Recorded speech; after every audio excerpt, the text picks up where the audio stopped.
Hello everyone, my name is Manas Gaur. I'm an assistant professor at University of Maryland, Baltimore County, where I direct the knowledge-infused AI and inference lab. In today's presentation, I would be talking about my current and ongoing research on targeted knowledge infusion to make conversational AI explainable and safe. We are missed a very crucial discussion among people in AI and natural language processing community on the current capabilities and limitations of language models. Essentially, OpenAI has already been in such discussions, and I had an opportunity to explore OpenAI's DALI. I queried the DALI system through a simple query, which is a very general purpose machine learning query, and would like to see what are the generations that of the images that DALI can provide. An investigation on these images and its relation to the query, I could find that these images are actually against independent words within that query. By breaking down the query into independent words, the model itself has losing the semantics or very much the context of the query. Whereas if I search the same query on Google search engine, which intrinsically uses a Google knowledge graph, the retrieved images seems more sensible. They are more informative to my query. When I investigated with ChatGPT, which is one of the ongoing groundbreaking AI research of 2022, I could find that the response to this query, I still feel depressed and I don't think the Prozac is helping me, results in a very elongated response, which I don't really care to read too much. And even the information provided by ChatGPT seems to be very generic. However, if a clinician would see the similar query, he has a very definite explanatory trace. The clinician identifies that the patient is still depressed, and it entails with a series of inferences from the statement with the help of the major entity in this query, which is Prozac. The Prozac is a drug and it might cause some adverse side effects. Thus, the Prozac is not helping the patient. And it results in a follow-up question from the clinician saying that, did you take any medication along with Prozac? Such an engaging response or reasonable follow-up questions is was desired from a chat system, predominantly a conversational system, rather than an elongated response.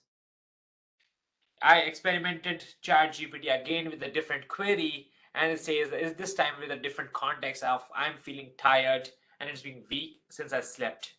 This query is a little bit different from the previous one as I not explicitly mentioned that I'm depressed, but it's more of like a kind of an implicit entity query. Essentially, in this query, what I'm focusing on is fatigue, exhaustion, sleep disturbances, insomnia, or even a long range dependency of this query to COVID-19. Right? Whereas none of these terminologies appear in the response generated by ChatGPT. Whereas if you search this query on Google search engine, you would find in the flash the first retrieval to be talking about insomnia. This actually made DeepMind in 2022 to think about what if the chatbots tend to use live Google search engines, live Google search to answer user query and results in a more plausible response generations. The Sparrow designed by DeepMind does this way. It uses reinforcement learning and a series of 23 rules to ensure a more safe and plausible response generations. And it even finds that the dialogue is a good way to ensure safety of AI models. We hold on to the spirit of safety through rules and ensuring that the dialogue is a good way of ensuring safety. But intrinsically, still, can we rely on the parametric memory of the large language models? More importantly, if I just change the timestamp of my query, for example, I ask a query right now and let us ask the same query after 15-20 minutes, the response changes drastically. This is actually a characterization of hallucination or hallucinating outputs. This made me think that what is the problem that is underlying the behavior of large language models, And what would happen if I use these models in sensitive domains of NLP? That made me think about the concept of explainable AI as the fundamental phenomena to encourage adoption of conversational systems in domains like mental health care. But first of all, before we dive into those explanations and those scenarios, let's just give a definition of what these explanations are from AI's perspective. Explanations, as Carl Weick defined, explanations are human-centered sentences which make sense to a human expert or a subject matter experts. In terms of an AI, we can consider them to be a collective experiences that a model gain over multiple rounds of training, where it actually tries to focus on different parts of the input through its attention mechanisms.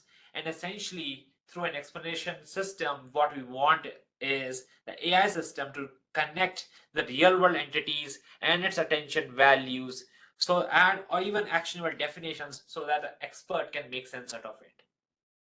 The purpose of explainable AI is to develop and have an AI models functioning that can be analyzed and understood very easily by domain experts. If we achieve the explainable AI goal in a generative system like a conversational system, we are essentially drifting the AI's behavior to a human desired functionality. There have been a very serious research on the explainable AI over the time, and lead on the explanations are Lime and Sharp. They are good system-oriented explanatory systems that have been designed by the interactions between interpretable features and surrogate models. However, they aren't an inherently explainable systems. The surrogate model in this case actually latch onto the existing black box AI model to explain the black box AI model's functionality. The black box AI model is still a black box. Whereas the fidelity of the original model to the user input is still not clear and it's not verifiable. Whereas we really don't want the surrogate model to explain, we desire the existing black box models to be explanatory inherently. Another type of explanations that are in talk is the user level explanations, which is one of the points that even Carl Weick described in the sense making theory, saying that if you assume that there's an input text and it passes through a model, and the model generates another text with highlights on the points where it attends to and gives a predicted label, can we take this highlighting text as features of querying our existing knowledge graph, and we query a knowledge graph over multiple hops and we stop at a node which matches the predicted labels? That's the point where we stop and we actually look at the entire traverse trace to see if the model's outcome is legitimate or was it random. This actually boils down to a kind of a top-down or a bottom-up pyramid of, we want some methodology that can help us in explanations intrinsically in the model, which I termed as a foundational classification as one of the properties, and then using that to understand the generative behavior of the AI models. Right? We can explain the model's behavior through explainable classifications and ensure the safety aspect as well. So let's take an example in the context of mental health, because that's what fascinates me a lot. Essentially, because the mental health is a very convoluted and is a sensitive domain. If we take this conversations on the right, we can see that the generative questions by a question generating language model is risky. Such questions are not the questions that the clinician would be asking to a user. And these questions intrinsically have a negative exposures and thus might throw the user away from engaging with the conversational systems. What if we ensure some safety checks in this generative system by enforcing that the generated questions should have some terminologies that are acceptable by domain experts? What if the generated questions is exactly similar to a question that a clinician would be asking? if we have those ground truth in hand, this component intrinsically becomes an explainable classification module within a generative component. And thus the generated questions would be medically valid and safe. There are some simple and effective strategies to perform such behaviors. What if first strategy is to use of external knowledge to transform the initial training data? What if you can develop an auxiliary tasks to confirm the natural language understanding capabilities of the model? You can do it by using external knowledge or even ensuring that the model is explainable when it is solving glue benchmarks to ensure confidence. Another approach is tagging the data, which is very similar to transformation of the data by ensuring new tags or making new tags with the support of external knowledge, or even changing the data by converting words into long elongated phrases that have some meaning in a clinical vocabulary or any documents in any of the domains. Another approach, which is the final most effective approach as of now with Instruct GPT being using it, is a reinforcement learning with human feedback. Here you have the rules governing the generations. As you can see, the left hand side is a random generation from T5, whereas on the right is a more sequential and ordered generation from a model that uses reinforcement learning with heuristical human feedbacks. The feedbacks are natural language inference, maybe some syntactic scores, maybe some semantic scores as well. With these simple and effective strategies in place and external knowledge as at our disposal, I ask the question, how can we use diverse forms of this knowledge in AI for accountable operations in such sensitive applications of NLP? That brings me to the concept of knowledge infused learning, which has been my core area of research during my PhD and even my current academic line at UMBC. This knowledge infused learning introduces concept knowledge that actually binds the foundational classification within a language model and also make it more safe and explainable in the generative aspect, in the generative functionality as well. Knowledge infused learning is about developing a class of neurosymbolic techniques that incorporates broader forms of knowledge and into addressing the limitations of statistical and symbolic AIs by making the models more interpretable, because now you are infusing these knowledge inside the model, and the outcomes that a model are giving are very much explainable by through any external knowledge which is relevant to that domain in which the model was built. Let's deep dive in and concretize on the behavior of knowledge infused learning through this real world example, which I took from Reddit and Reddit subreddit on depression, which is one of the most visited community on Reddit platform. If you can see on the left, there is an ongoing conversation between a user and another user in this community. And if you can see the questions being asked by another user, these questions, if you can see, are the questions that exhibit that the user is well informed about the conditions of the user and he wants to seek more information from the user. Whereas if we replace this user with a language model, we see questions that are very much redundant. That means answers to these questions already lie in the user's input. So what's the point of generating such questions? Some of these questions are incoherent. That means they are not even relevant to be asked to the user. So as a result, we cannot classify these questions to be an information seeking questions. Even if after you fine tune the models, you are not ensuring the level of information seeking behavior desired in such a conversations.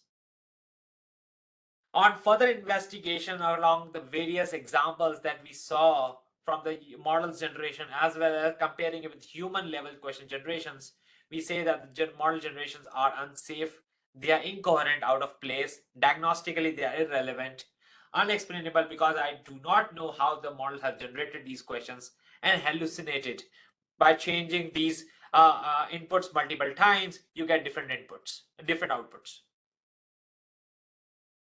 Now, rather than questioning them, I stepped back and I looked at this behavior through models involvement. Let's start with the T5, which was one of the models that we used for generating these outcomes, and we fine-tuned this model with the Reddit data. When we fine-tuned it, certainly the quality of the questions improved, but they became unsafe. They were still unsafe. That means that, for example, if you look at the second question the first time, it says they can get you tested for toxicity in the drugs.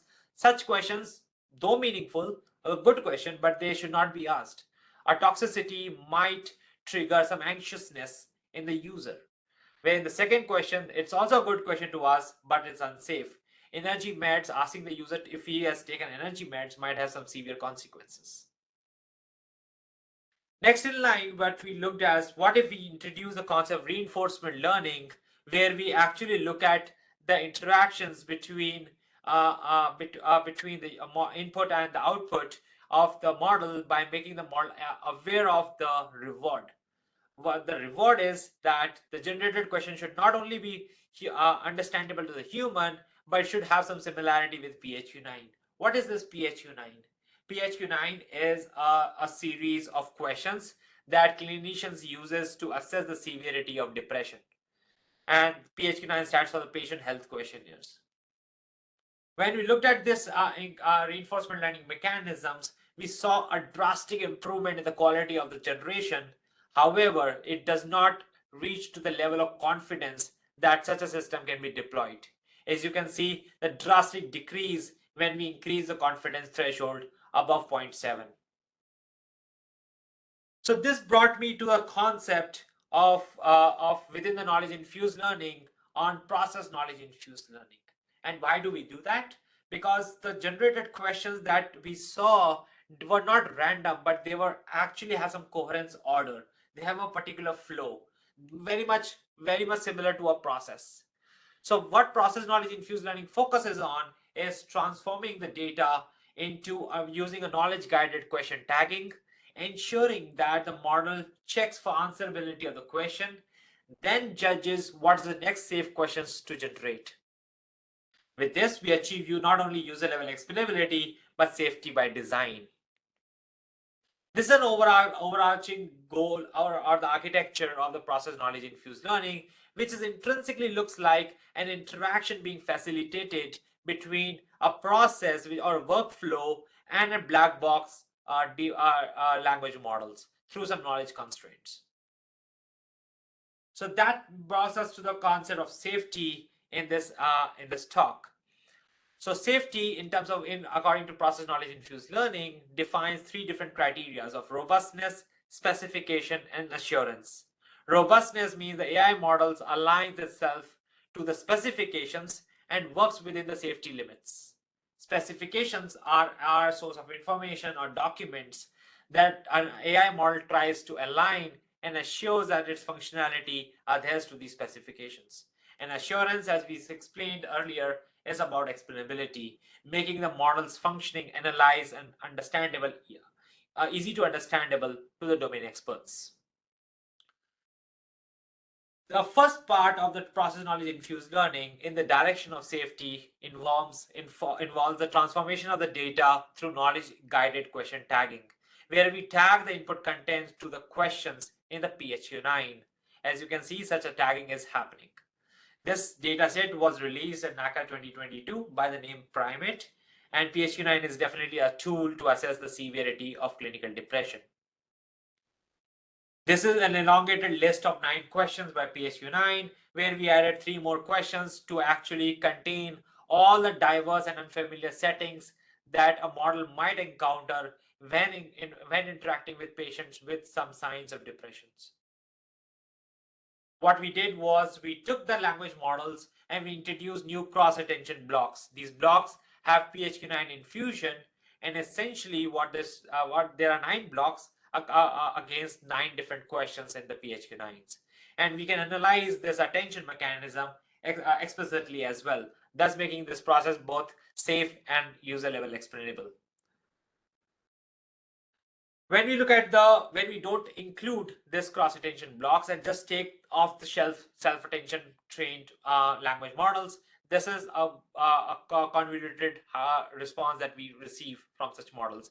And when we break down this highlighting again by computing the similarity with PHQ-9, we say that is the model is giving a decent similarity across all the PHQ-9 questions that we have. Thus, giving equal attentions, the model is confused and certainly not explainable. Whereas with the cross-attention blocks in place, you can see that the model identifies the first question to be decently related, second question even more related, third question not related, and fourth question is also decently related, thus resulting in a much better distribution of attentions. On the other hand, line, which is one of the prominent method of explanations, is really far from being giving out a more decent response. Whereas this cross attention scores, you can see on the left, the model was quickly able to figure out that these are the questions that are unanswerable from the user inputs, and thus these questions becomes the next target questions to be asked. Now the question is, how do we train such a model to ask the next questions? We found a series of long different questions, but how do we judge which question the model should be asking? And that's where we move into a next phase of training the data on a specialized data sets where there is a tag and there is a rank. That means that the model is looking through a particular sequence of question generations very similar to a process that a human expert would follow. There's a yes and no tag, a degree and frequency, causes, remedies, and then other symptomatic informations. By training the model on such a data set, it can now judge which is the right safe questions to ask once it has figured out the answerability aspect of the model. This includes a definite model of which we call it as a process knowledge algorithm or proto algorithm, which is nothing but a series of 4 different scores which acts as a reward along with the cross entropy loss, which is a standard way of training the large language models. The safety aspects is about matching the generated question against the safety lexicons. Explainability aspect is matching the generated questions against the concept in the knowledge base being augmented along with the language model. Safety lexicons looks like there's a category and there are a bunch of words that describe that category. And with this, we introduce the concept of AUM, which is the average number of unsafe matches, which is just a way to ensure that the safety lexicon which we made available to the model as an augmented data was actually genuinely taken by the model in its generation, thus giving us high score on thus we need a relatively lower score on the unsafe matches. By doing this explainability check and safety check intrinsically across different language models, we found overall an 85% increase in safety. Also, explainability status got increased across all the language models. Coming back to the same scenario of conversation that was happening, we figured out that now the PKIL agent not only generated safe questions, but they were explainable as there is a match with the questions in the PHQ-9, thus yielding safety and explainability both. This PKIL agent will be demonstrated at the AAAI 2023 demo track and with the name Elevate. So as to summarize my talk, we went through the explainable AI concept. We talked about some simple and effective strategies to make AI systems inherently explainable. We talked about the limitations of language models within the context of mental health. We introduced knowledge-infused learning. I introduced knowledge-infused learning as a method to ensure that the clinical knowledge is infused and the model behave along these 4 functionalities of detecting answerability, learning to order the questions, induce inherent explainability aspect, and ensure safety by assurance. And lastly, through safety, we introduce PKIL, which is the process knowledge infused learning, a way of incorporating clinical guidelines. Knowledge infused learning has shown predominant results in compared to all other baselines and state of the art in improving the black box AI models, both outside through post-hoc explainability as well as inside by improving the model interpretations. My future research directions involves developing deep knowledge infused learning, a method to ensure that we incorporate the stratified knowledge that humans use in addressing certain real world queries or real world questions. My research has in the current year will be driving along these different translational research areas by making some core innovations in the neurosymbolic AI directions. With this, I thank you all for your attentions. Thank you so much.